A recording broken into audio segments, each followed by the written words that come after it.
नमस्कार। आप सभी का मेरे YouTube चैनल में हार्दिक स्वागत है।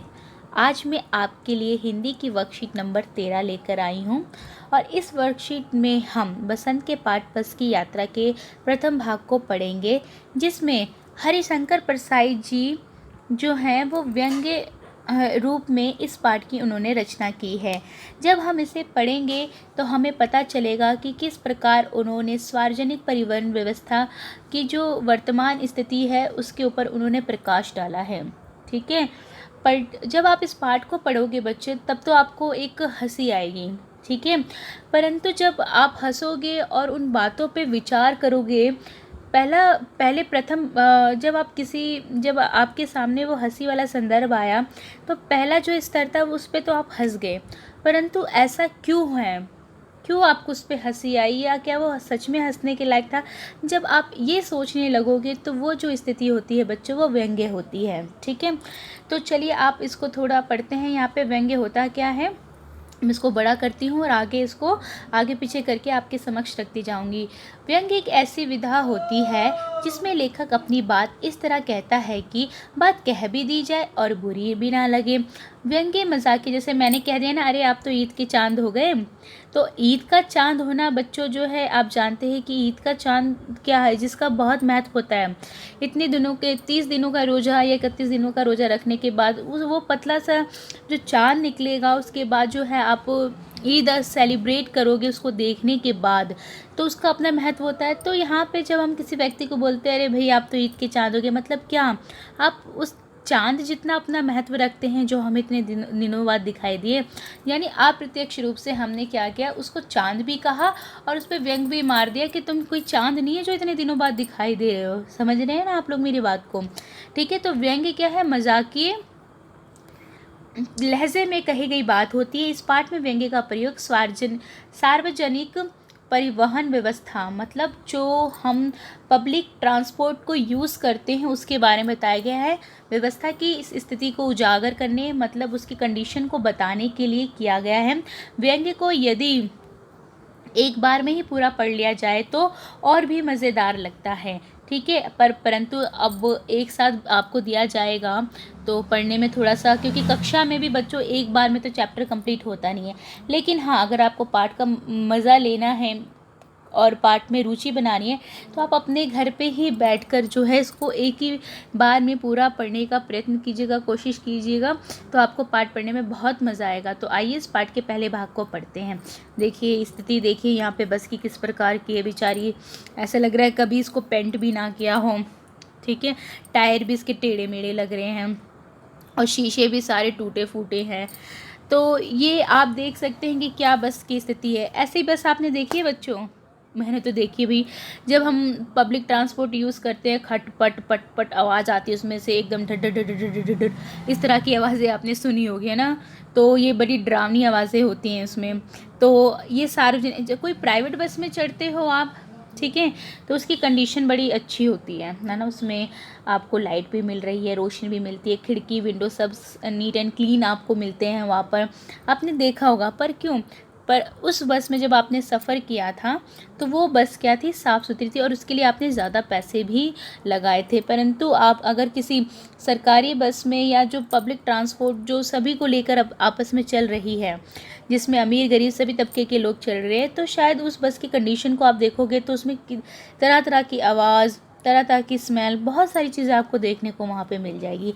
तो वो ऐसी क्यों है, क्यों नहीं उसकी स्थिति को सुधारा गया है, उसी पे विचार करते हुए लेखक ने अप्रत्यक्ष रूप से उस व्यवस्था के ऊपर, उस परिवहन व्यवस्था के ऊपर एक करारा व्यंग्य किया है और अपने एक छोटी सी यात्रा के दौरान जो है अपने इस लेखन में उसको शामिल किया है और हम पाठकों को दिया गया है पढ़ने के लिए।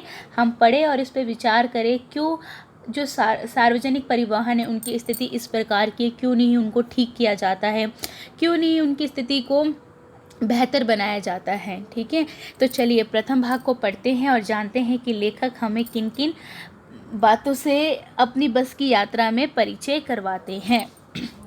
हम 5 मित्रों ने तय किया कि शाम 4 बजे की बस से चलें। ठीक है, 5 दोस्त रहे होंगे और उन्होंने 4 बजे का समय निश्चित किया कि शाम के 4 बजे वाली जो बस होगी उसी से हम लोग अपने सफ़र पे निकलेंगे। पन्ना से जगह का नाम है। इसी बस की कंपनी सतना के लिए घंटे भर बाद मिलती है, यानी एक स्थान है जहाँ से कंपनी की बस सतना के लिए घंटे भर बाद मिलती। तो जबलपुर की ट्रेन से मिला देती, ठीक है, सुबह घर पहुँच जाएंगे।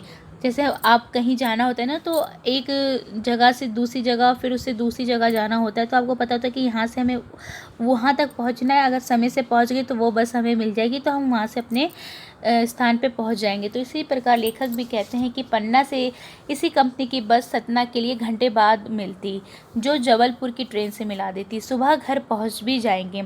हम में से 2 को सुबह काम पर भी हाजिर होना था। हाजिर का अर्थ होता है बच्चों उपस्थित।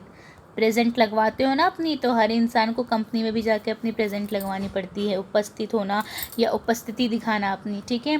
इसलिए वापसी का यही रास्ता अपनाना ज़रूरी था। इसलिए हमें वापस भी आने के लिए इसी को अपने रूटीन में अप्लाई करना था। जैसे कि जब आप एक लंबा सफ़र तय करते हो या आपके माता पिता कहीं जॉब पे जाते हैं, तो उन्हें पता है कि मेरी ये बस नहीं छूटनी चाहिए या मेरी ये ट्रेन नहीं छूटनी चाहिए। यदि छूट गई तो आगे वाले रूट पे जो बस मिलनी थी वो भी हमसे छूट सकती है। लोगों ने सलाह दी कि समझदार आदमी शाम वाली बस से सफ़र नहीं करते। जिस बस से वो यात्रा करने का निर्णय कर चुके थे, अन्य लोगों ने कहा कि आपको इस बस से सफ़र नहीं करना चाहिए। तो हम लोगों में से किसी ने पूछा, क्या रास्ते में डाकू मिलते हैं? तो लोगों ने कहा नहीं, डाकिन है। कौन? बस डाकिन है। डाकिन का अर्थ मतलब ये पुल्लिंग में डाकू कहो और स्त्रीलिंग में डाकिन होगी, यानी बस ही क्या है, एक प्रकार की स्त्रीलिंग में आप डाकिन शब्द, क्योंकि बस क्या है, स्त्रीलिंग है ना, बस चलती है, बस चलता नहीं बोलते, आप चलती बोलते हो, तो इसलिए उसको डाकिन कह दिया। तो बस ही डाकू के रूप में आपको मिलेगी। आगे बढ़ते हैं। बस को देखा तो श्रद्धा उमड़ पड़ी, परंतु लेखक कहते हैं जैसे ही मैंने बस को देखा वो मुझे कोई डाकू तो नहीं लगी, उसके प्रति मेरी क्या बन गई? श्रद्धा बन गई। श्रद्धा किसके प्रति बनती है? हम अपने ईश्वर के प्रति रखते हैं, हम अपने बड़े बुजुर्गों के प्रति, हमसे जो बड़ा है उसके प्रति हम श्रद्धा का भाव रखते हैं। खूब वयोवृद्ध थी, यानी एक बड़ी उम्र वाली थी, महिला थी, वो महिला के रूप में उसको संबोधित करे। सदियों के अनुभव के निशान लिए हुए थी। आपको पता है ना, जो बूढ़ा व्यक्ति होता है, वृद्ध व्यक्ति होता है, हम कहते हैं कि वो एक्सपीरियंस वाला व्यक्ति है। क्यों? क्योंकि उसको जीवन का ज़्यादा अनुभव है। तो वो जो बस थी उसने भी अपने जीवन के काफ़ी अनुभव अपने ऊपर संजो के रखे हुए थे। देखिए यहाँ पे लेखक पूरा व्यंग्य मार रहे हैं, यानी इतनी जो बस जो थी, इतना अगर लंबा चल चुकी है तो भाई उसका टाइम पीरियड ख़त्म हो गया है, उसको आप एक जगह पे रखो, विश्राम करने दो, लेकिन फिर भी ये काम कर रही है, इसको सफ़र पे उतारा गया है। तो आप ही देख सकते हो हमारे समाज में कुछ ऐसे भी लोग हैं जो क्या करते हैं बच्चों, अपने बूढ़े माँ बाप से काम करवाते हैं। आपने देखा है, ठीक है, उनका जब समय था उन्होंने उस काम को किया, लेकिन अब हमारा कर्तव्य बनता है कि हम जो है उन्हें आराम करने का मौका दें और हम उन्हें जो है सारी सुविधाएं ला के दें। जिस तरह जब हम छोटे थे उन्होंने हमें सुविधाओं से लाकर भरा था, परंतु हम जो है अपने स्वार्थ के कारण अपने माँ बाप के किए हुए कर्म को भूल जाते हैं। और उनसे भी बहुत ऐसे परिवार के लोग हैं, मैं सभी को नहीं कहूँगी, जो अपने माँ बाप से काम करवाते हैं। तो यहाँ पे ये भी कह सकते हैं कि इस बूढ़ी बस को लाकर खड़ा कर दिया गया, उससे काम करवाया जा रहा है, ठीक है। लोग इसलिए इससे सफ़र नहीं करना चाहते होंगे, ठीक है। लेखक कह रहा है शायद ये बहुत बूढ़ी हो चुकी है और क्या हमें सेवा भाव देगी। जैसे बूढ़े लोग ज़्यादा काम नहीं कर सकते, और कहते हैं ना, कई बार तो अपने फिल्मों में देखा है, जो काम का नहीं होता उसको सब लात मार देते हैं, है ना। तो वो वृद्धावस्था में आ चुकी है, किस काम की होगी, तो लोग जो है अब उसको कोई सम्मान नहीं देते। आप ही देखो, जो खटारा बस होगी, क्या आप उस पर चढ़ जाओगे? नहीं चढ़ोगे ना। आपके अच्छी बस, साफ़ सुथरी बस का जो है ज़्यादा मतलब जब आपको मिल जाती तो खुशी होती है। तो उसी प्रकार से इस बस को देखकर जो है लोग जो है पसंद नहीं करते और उसको वृद्धावस्था में काउंट करते हैं। आगे बढ़ते हैं। लोग इसलिए सफ़र नहीं करना चाहते कि वृद्धावस्था में से कष्ट होगा, और सबसे बड़ी बात है कि अगर हम इस पे चढ़ के लंबा सफ़र कराएंगे तो बेचारी थक जाएगी और इसको कष्ट होगा। ये बस पूजा के योग्य थी, और क्या थी, हमें इसकी पूजा करनी चाहिए, हमें इस पे यात्रा करके इसके कष्ट को नहीं बढ़ाना चाहिए। उस पे सवार कैसे हुआ जा सकता है, मतलब क्या है कि जो पूजा अर्चना के योग्य है, भला हम उस पे कैसे बैठ सकते हैं।